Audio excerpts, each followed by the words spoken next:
that will hopefully leave you feeling inspired and grateful. The story starts in Tehran, Iran, in 1976, about a man and a woman named Reza and Paran. Paran is the first child of 3 and is fascinated by books and saves her allowance every week to go to the local bookstore. The owner of the bookstore, Reza, spends his days at the store while actively being politically engaged with social issues. Reza is the eldest child of 10, and in his family he had to drop out of high school at the age of 15 to help provide for his family. Reza is inspired by Paran's big dreams of studying abroad, while Paran is intrigued by Reza's passion for politics. The two get married in 1979, which was also the same year as the Islamic Revolution. What the 1979 Islamic Revolution meant was that Iran went from a monarchy to a totalitarian government. And to think that the overthrow of the Shah was one of Iran's biggest regrets seemed ridiculous at the time.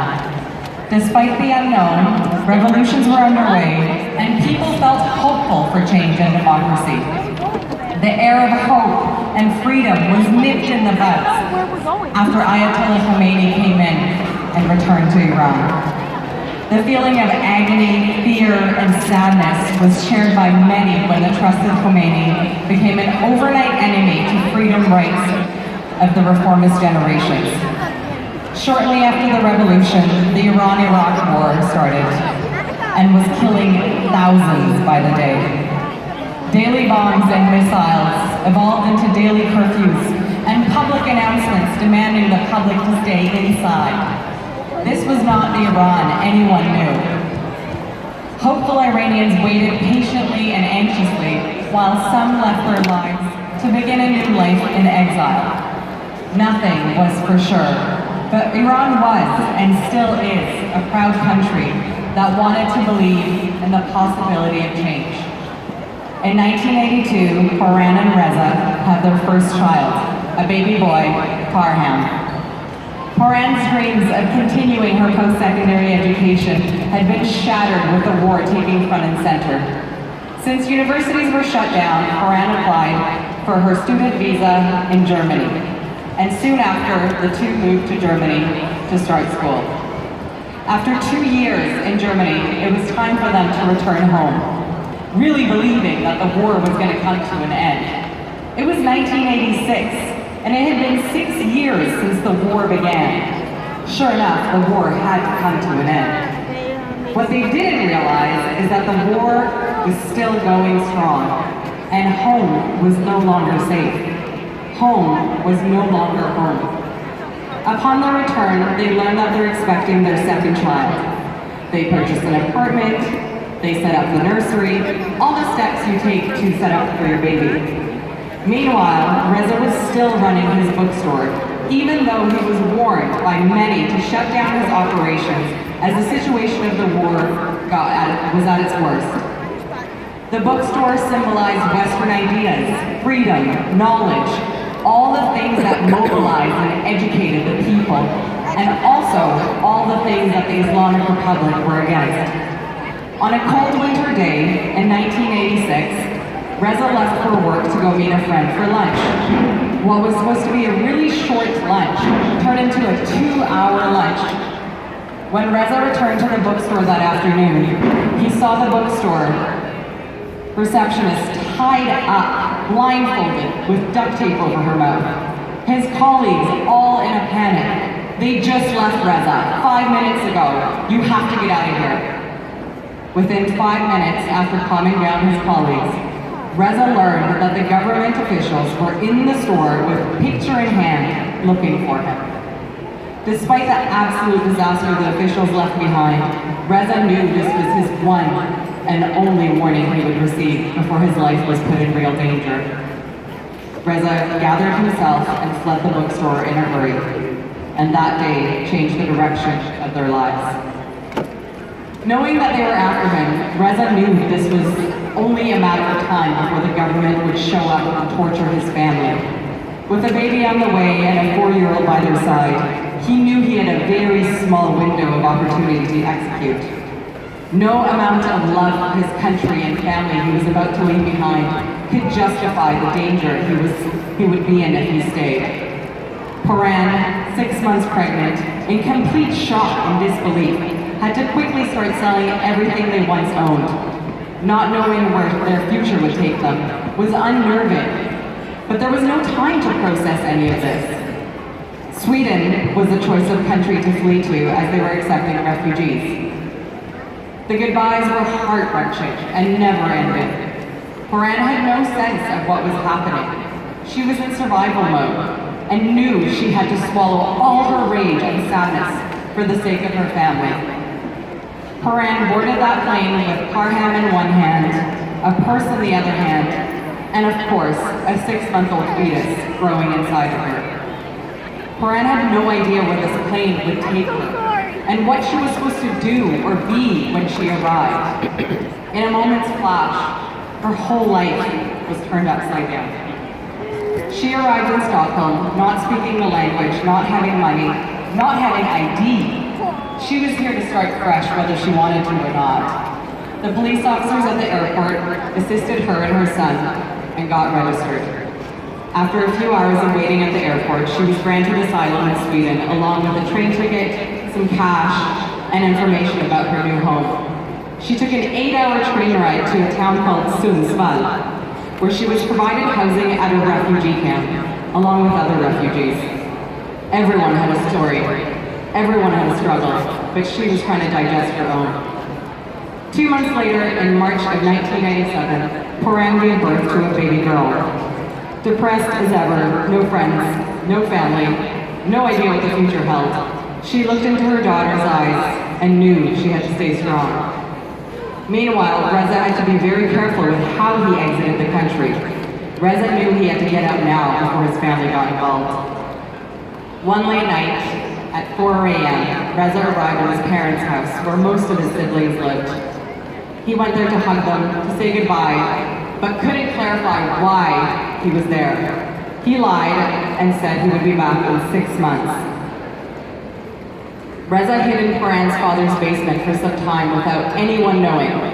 What was taking Reza so long? Reza couldn't leave the country with his passport, as he would be caught.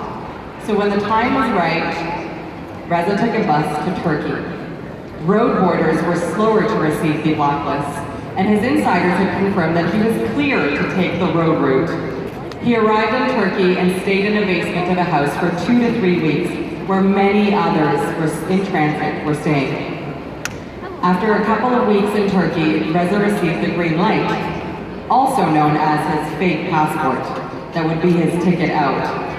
Because he was flying, he knew he would be on the blacklist in Turkey, since Iran and Turkey had close ties. Reza's exit was very risky. With a passport with one name and a boarding pass with another name, his chances of being caught were high. However, he had a plan. Waiting until the last boarding call was announced and rushing through the gate agents was his one and only chance. He managed to successfully execute his plan, but he still had one more checkpoint. His flight had a stopover in Switzerland, and with so many Iranians fleeing the country, there were Iranian blacklists circulated internationally. The police officers stepped on the airplane to check the passengers' tickets and passport. I know Reza's the girl heart that was sits in here, his so throat she'll and let knew me know, this was let me know it. who's. He took a look around and realized other Iranians were on the plane Yeah. who had dyed their hair. My daughter's worn over there, Western so she'll tell me and whose taken it is. drastic measures to try and get in. No amount of self-motivating talk could decrease Reza's stress level as the police officer approached Reza and asked for his boarding pass and passport. The police officer loudly pointed to the unmatching documents and demanded answers from Reza. With hardened throat, Reza, in his best English, tried to explain that he was running late for the flight and he went to the bathroom immediately before the flight where he thinks he might have taken someone else's boarding pass. His far-fetched lie was believed, as they had more obvious escapees to take care of. Heart sank back down as the plane took off, and he was finally headed for Sweden. 10 months after Paran's arrival, Reza arrived in Sundsvall to see Paran, Parham, and their newly born daughter. Eager to start a life in Sweden, they knew they had to work hard to create opportunities for themselves.